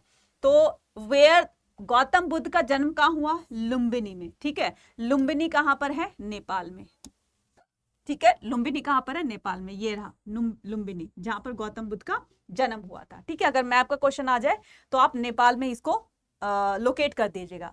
Where he attain the alignment, जहां पर इनको गौतम बुद्ध को ज्ञान की प्राप्ति हुई, अलाइनमेंट अटेन हुआ, तो वो कहाँ हुआ? बोध गया में। बोध गया कहां पर है? बोध गया कहां पर है? बिहार में। तो बिहार को में लोकेट कर देना बोध गया, ठीक है। उसके बाद where he give the first sermon, जहां पर उन्होंने अपना पहला उपदेश दिया, जहां पर उन्होंने अपना पहला उपदेश दिया, तो कहां दिया था? सारनाथ में। और ये सारनाथ कहां पर है? यूपी में। सारनाथ कहां पर है? यूपी में। जहां पर इनको निर्वाण महापरिनिर्वाण प्राप्त हुआ था, तो इनकी जहां डेथ हुई थी उसको कहा जाता है कुशीनगर। उस कहां पर हुई थी?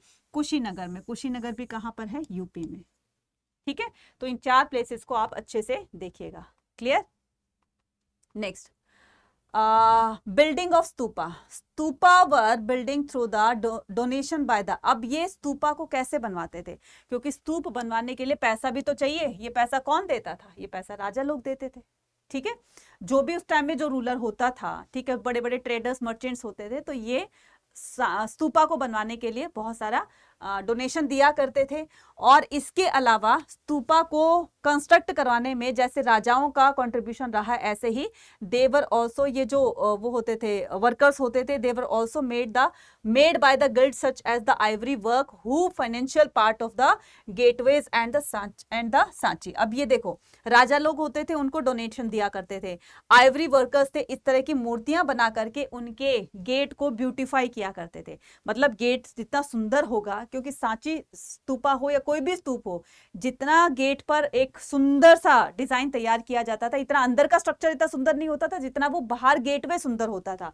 तो गेट के ऊपर इस तरह की ना मूर्तियां, स्कल्पचर्स बना करके और इस तरह से उसको ब्यूटिफाई किया जाता था। और ये काम कौन करते थे? ये गिल्ड करते थे। मर्चेंट्स का जो एक ग्रुप होता है ना, organisation of the merchants, that is called guilds. तो ये गिल्ड करते थे, आइवरी वर्क, इस तरह की मूर्तियां बनाते थे। हु फाइनेंस, चलो उन्होंने पैसा नहीं दिया, लेकिन ये उनका डेकोरेशन का काम भी उनके बहुत कंट्रीब्यूशन को दर्शाता है, ठीक है। अब हम क्या करेंगे? भिक्खूज एंड भिक्खुनीज वर। अब ये जो भिक्खू भिक्खुनीज वहां पर रहते थे, कहां पर? जो संघ में रहते थे, तो ये वहां पर जैसे ईंटें पकड़ाने का काम हो गया, सीमेंट पकड़ा दिया, ये कर दिया, वो कर दिया। तो इस तरह का जो वैसे लेबर वाला काम होता है, ताकि वो खुद अपना कंट्रीब्यूशन दे सके, तो इस तरह से स्तूप का निर्माण किया जाता था, स्तूप को कंस्ट्रक्ट किया जाता था। तो पैसे लगाए किसने? राजाओं ने। आइवरी वर्क डेकोरेशन वगैरह का काम कौन करते थे? ये वर्कर्स करते थे, आइवरी वर्कर्स करते थे। और इस तरह से जो वहां पर भिक्खू भिक्खुनीज रहते थे, तो वो अपना कॉन्ट्रीब्यूशन इस तरह से दे करके और स्तूपा को कंस्ट्रक्ट करवाते थे, राइट। अब देखो, स्तूपा का ये जो स्ट्रक्चर होता है वो कैसा होता है? यहाँ से बहुत बार क्वेश्चन आते हैं, तो इसको जरा ध्यान से समझिएगा, ठीक है। स्तूपा का स्ट्रक्चर देख लेते हैं। तो ये है सरफेस एरिया आपका, ठीक है, ये सरफेस एरिया है। इस सरफेस एरिया पर आपने देखा होगा कि इस तरह का एक ये मोल्डेड पोर्शन है, यानी कि सेमी सर्कल वाला मोल्डेड पोर्शन है। इसको क्या कहा जाता है? अंडा कहा जाता है, ठीक है।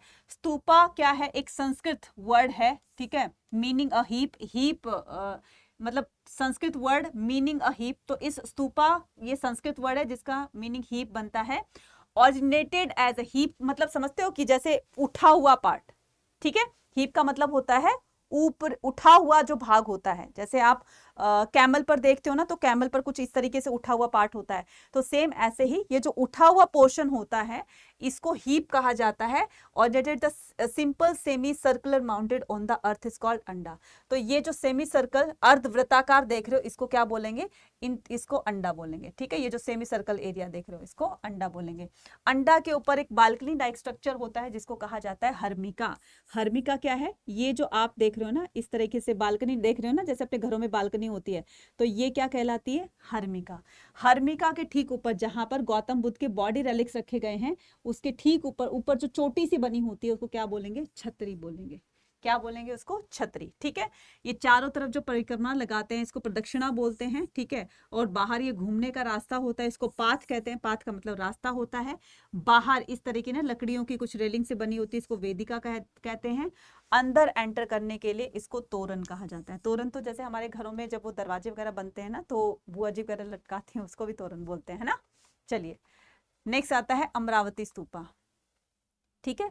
तो अमरावती स्तूपा के बारे में 1854 में एक कौन थे? एक आर्कियोलॉजिस्ट थे जिनका नाम था Walter Eliot's, right. Walter Eliot's का क्या इसमें कंट्रीब्यूशन रहा है, ये गुंटूर के कमिश्नर थे। गुंटूर कहां पर है, आंध्र प्रदेश में। याद करो ये वही गुंटूर है जहां से कोहिनूर का हीरा निकला था। इतना बड़ा निकला था लेकिन आज इसका साइज इतना सा हो गया, छोटा सा हो गया है, ठीक है ना। तो ये वही आंध्र प्रदेश है, ये वही गुंटूर है जहां से कोहिनूर का हीरा निकला था। खैर ये तो एक दूसरी बात है। तो यहाँ पर एक कमिश्नर थे जिनका नाम था वॉल्टर एलियट, ठीक है। तो visited Amravati and collected the several sculptures panel. तो ये अमरावती में विजिट करते हैं और वहां पर इनको अमरावती में जो स्तूपा बना हुआ है, ठीक है, अमरावती स्तूपा के काफी छोटे छोटे पीसेस मिलते हैं। मतलब एक गेट उसका ना टूट चुका होता है, उस टूटे हुए गेट के उनको पीसेस मिलते हैं। उन पीसेस को लेकर ये मद्रास अपनी प्रेसिडेंसी में जाते हैं। मद्रास वहां पर जाकर इस पर रिसर्च करते हैं। रिसर्च करके पता चलता है कि ये तो इतना पुराना है, जो कि जिसको एक मैग्निफिशेंट भी वो कहा गया, मतलब बहुत सुंदर बनी हुई इमारत भी बोला गया है। He also discovered the remain of the western gateway। Western gateway का मतलब जो इस तरह का वेस्टर्न गेटवे था, मतलब वेस्ट की तरफ ये स्तूपा हो गया, ठीक है। इसका वेस्ट तरफ का गेट है, एक तरफ ईस्टर्न गेट हो गया, एक तरफ का नॉर्दर्न गेट हो गया, एक तरफ का सदर्न गेट हो गया। तो ये जो वेस्टर्न गेट है ये टूट गया था, ठीक है, इसी के ही पीसेस मिले थे। तो Amravati was one of the largest and the most magnificent the Buddhist stupa. सबसे बड़ा, लार्जेस्ट बोला है ना, the largest and the most magnificent, सबसे सुंदर बना हुआ बुद्धिस्ट स्तूपा है कौन सा, अमरावती, ठीक है। स्कल्पचर्स, तो ये स्कल्पचर्स होते थे, इनको कहते हैं, बार बार मैं स्कल्पचर बोल रही हूँ ना, अब बहुत सारे बच्चों की समझ में नहीं आएगा स्कल्पचर्स किसको कहते हैं। जो गेट के ऊपर पत्थरों के अंदर बनी हुई चित्रकारी को क्या कहा जाता है, स्कल्पचर कहा जाता है, ठीक है। तो sculptures were removed from the stupa and all the way to Europe because they were beautiful and valuable। इनमें जो ये जो मूर्तियां बनी हुई है ना, इन्हीं को ही निकाल कर यूरोपियन अपने वहां लेकर जा रहे थे, यूरोप में लेकर जा रहे थे, है ना। और इसी को ही प्रिजर्व करने में भोपाल की बेगम ने काफी कंट्रीब्यूशन दिया। तो इनको प्रिजर्व करने में क्यों इनको लेकर जा रहे थे, क्योंकि बहुत ही ब्यूटीफुल थे और वैल्यूएबल थे। अगर इसको सेल भी कर दे तो उनको आज के टाइम में करोड़ों रुपए मिलते हैं, क्योंकि जितनी एंटिक चीज होगी, जितनी पुरानी चीज होगी, जितने 1000 साल पुरानी चीज होगी, उतनी ही उसकी डिमांड, उसके प्राइस उतने बढ़ जाते हैं। तो ये वैल्यूएबल होने के साथ साथ में बहुत ब्यूटीफुल भी थी, तो इसीलिए यूरोपियन इसको ले जाना चाहते थे। ऐसा काम यूरोप में नहीं होता था उनकी कंट्री में। नेक्स्ट मूव ऑन करते हैं, स्टोरी इन द स्टोन, ठीक है। तो जैसे आपने अजंता एलोरा की केव्स के बारे में सुना होगा, वहां पर गौतम बुद्ध की, मतलब अजंता की उसमें केव्स में गौतम बुद्ध के जीवन से रिलेटेड हर छोटे से छोटे, मतलब हर एक इवेंट को दीवारों पर चित्रकारी करके, दीवारों पर पेंटिंग करके रीडर को बताने की कोशिश की गई है। बचपन से लेकर और जब तक उनकी डेथ हुई, पूरा का पूरा उसका पिक्चराइजेशन हो रखा है, और वो भी सारे दीवारों पे पेंटिंग जो हुई है उससे देखकर लगता है कि वाकई में पहले जो आर्टिशियंस थे वो इस लेवल के थे कि आज भी उनकी आर्ट को याद किया जाता है। तो कुछ स्टोरीज थी, स्टोरी इन द स्टोन। तो art historian studied the sculpture eight the Sanchi, ठीक है। तो आर्ट हिस्टोरियन ने सांची में जो स्कल्पचर्स इस तरह से बनाए हुए थे उसमें देखा, and identify as the scenes from the Vasant Tara Jataka. Vasant Tara जातका क्या होती है, एक तरह की स्टोरी होती है अबाउट द जेनेरियस द प्रिंस। इसमें बताया गया है कि एक प्रिंस था, वो अपना सारा राजपाट एक ब्राह्मण को देकर के जंगलों में निकल गया जब उसने बौद्धिज्म को अपनाया था। तो उसको समझ में आ गया था कि जब तक मैं इन सांसारिक बंधनों में फंसा रहूंगा, इसमें कि राज्य का जो है एक्सपेंशन कैसे करना है, राज्य को कैसे बढ़ाना है, ठीक है, इकोनॉमी कैसे बढ़ानी है, अगर मैं इसी चीजों में उलझा रहा तो कभी मैं भगवान की तरफ या एक सच्चे मार्ग की तरफ मैं नहीं चल पाऊंगा। तो उसने अपना पूरा राजपाट एक ब्राह्मण को देकर और खुद जंगलों की तरफ अपने बीवी बच्चों के साथ निकल गए। तो इस तरह की स्टोरी जो है वो सांची स्तूपा के स्कल्पचर्स में दिखाई गई है, ठीक है।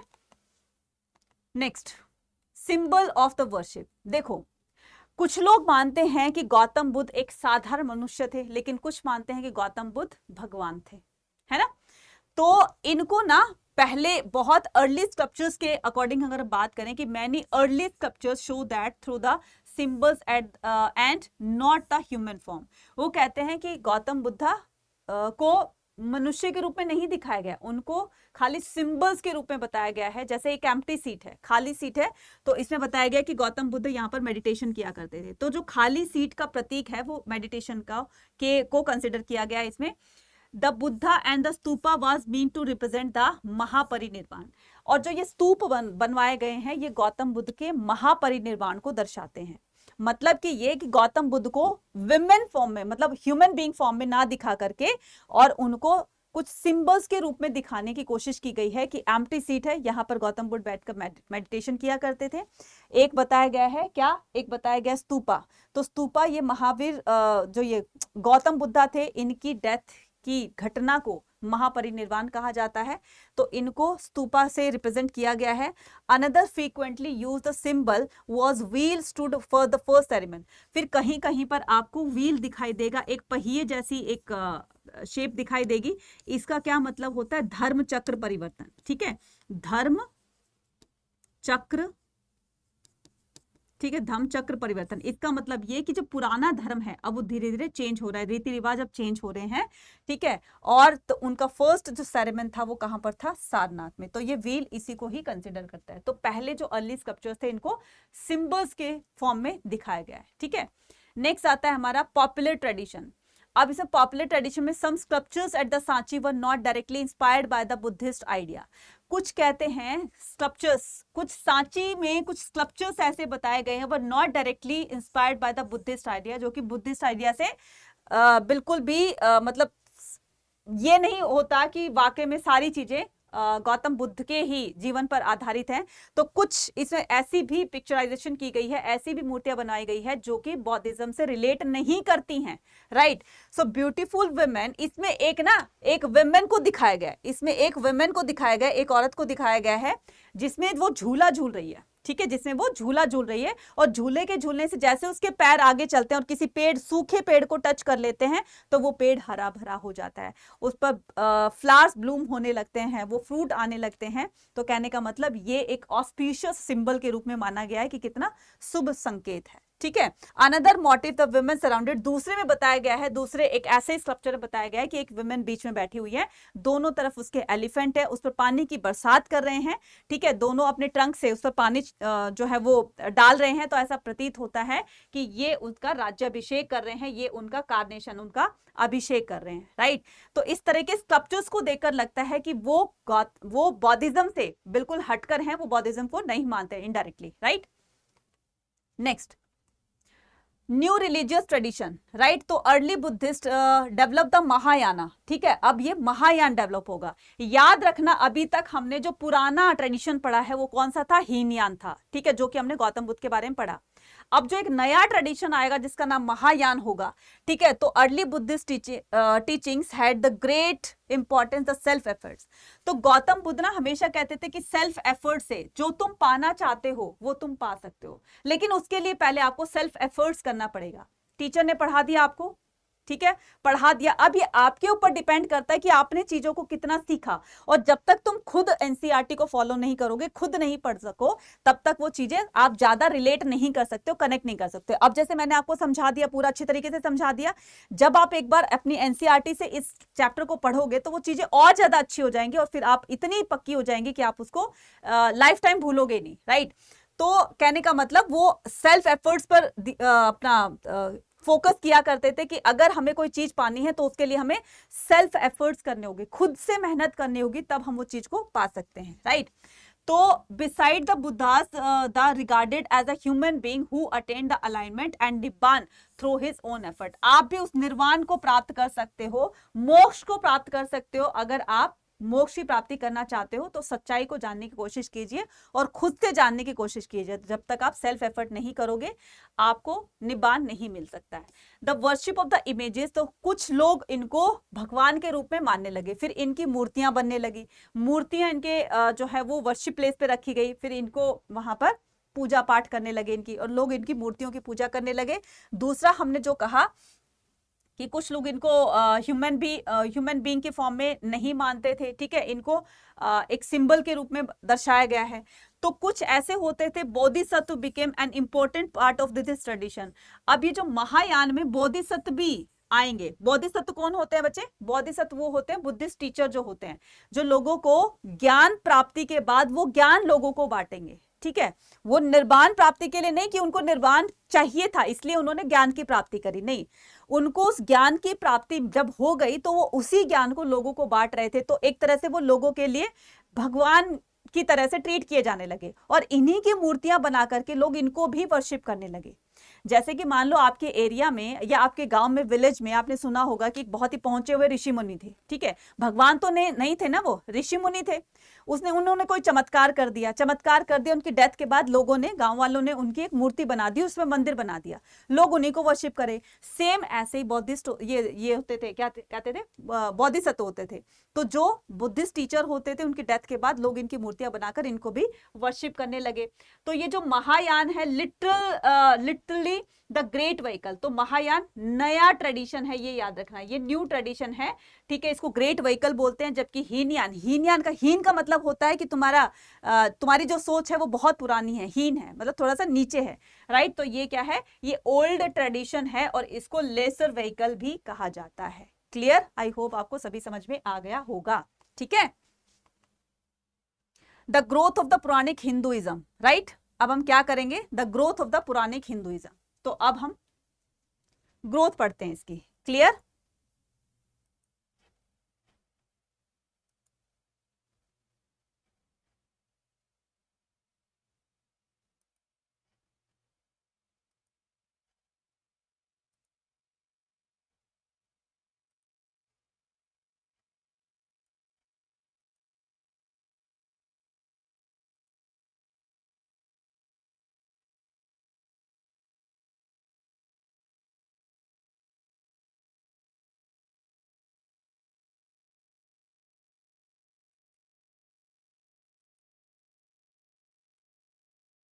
ठीक है, तो Hinduism include the Vaishnavism and Shaivism. अब देखो क्या होता है, जैनिज्म और बौद्धिज्म के साथ साथ में अब हिंदुओं में भी अलग अलग ट्रेडिशन बनेंगे, ठीक है। अब इन्हीं ट्रेडिशन में, इन्हीं में अलग अलग ये ब्रांचेस बनने लगेगी, लोग जो है थोड़ा थोड़ा भक्ति की तरफ जाएंगे, ठीक है।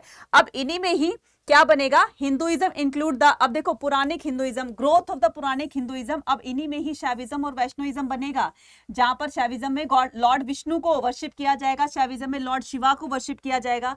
लोग इनको मानने लगेंगे, इनके जो भी फॉर्म्स होती थी, फॉर्म्स इन द सेंस कि इनके जो भी रूप होते थे, जैसे भगवान विष्णु के बहुत सारे अवतार थे, लोग इन अवतारों की भी पूजा करने लगेंगे, जैसे भगवान कृष्ण की, भगवान श्री राम की, राइट, वरा की, ठीक है। तो काफी सारे इनकी मूर्तियां बना करके लोग इनको भी वर्शिप करने लगेंगे, ठीक है। जैसे ये वरा है, ठीक है, तो ये भी भगवान की तरह से उसमें जो है वर्शिप करेंगे लोग, राइट।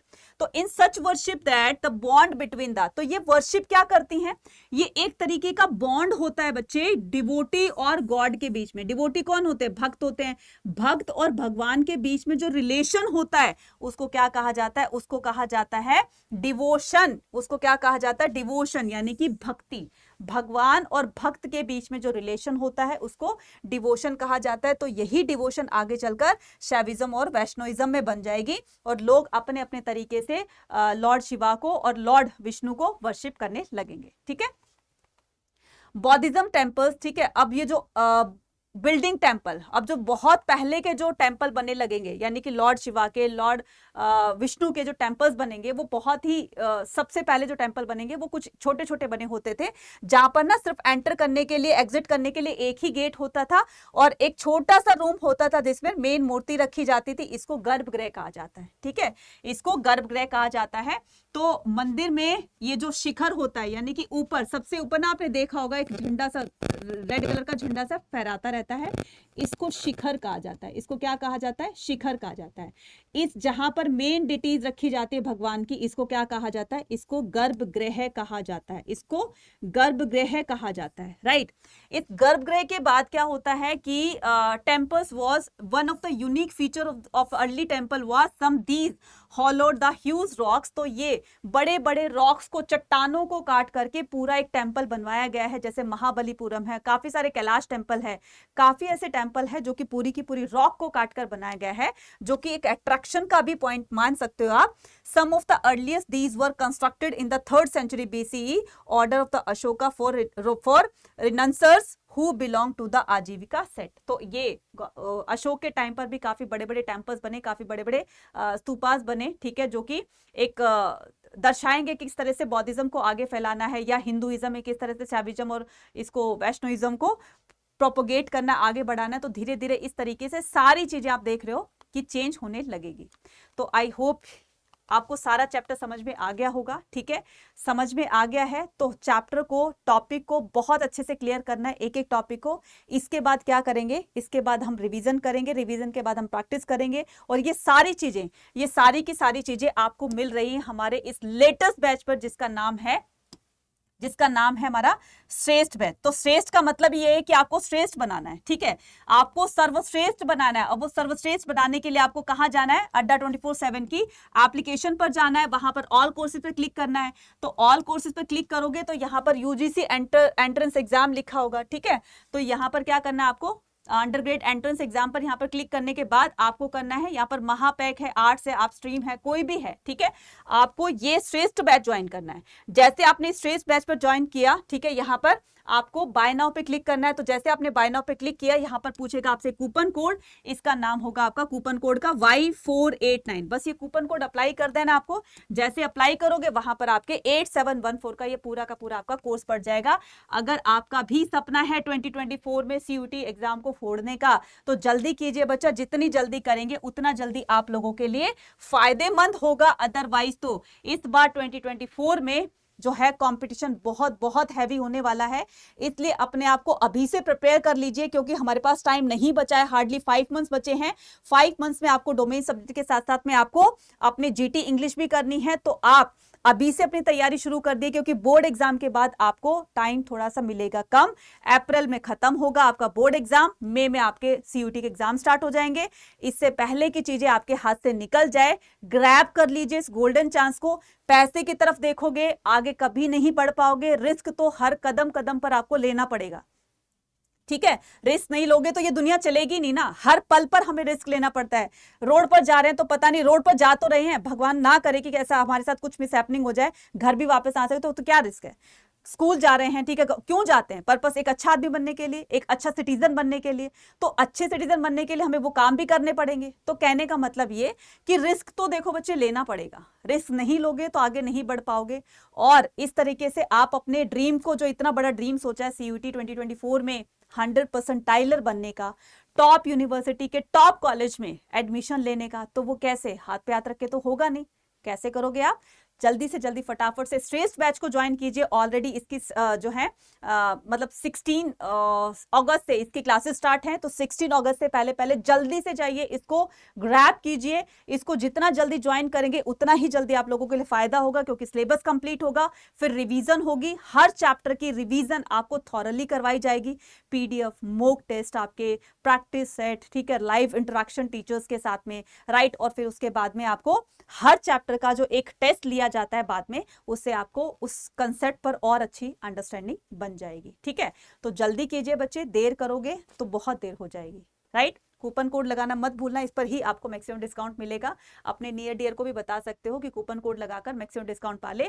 अगर आपका भी सपना है हिस्ट्री, पॉलिटी, ज्योग्राफी इनमें टॉप करने का, तो आ जाइए हमारे साथ, ज्वाइन कीजिए हमारे बैच को, वहीं पर मिलेंगे आपको। और आपके CUT के या फिर बोर्ड एग्जाम के आपके एंड तक, आपको जब तक आपका बोर्ड एग्जाम, CUT का एग्जाम नहीं हो जाता, तब तक हम आपके साथ बने रहेंगे। मिलते हैं अपनी नेक्स्ट वीडियो में। टिल देन टेक केयर बच्चा, बाय बाय।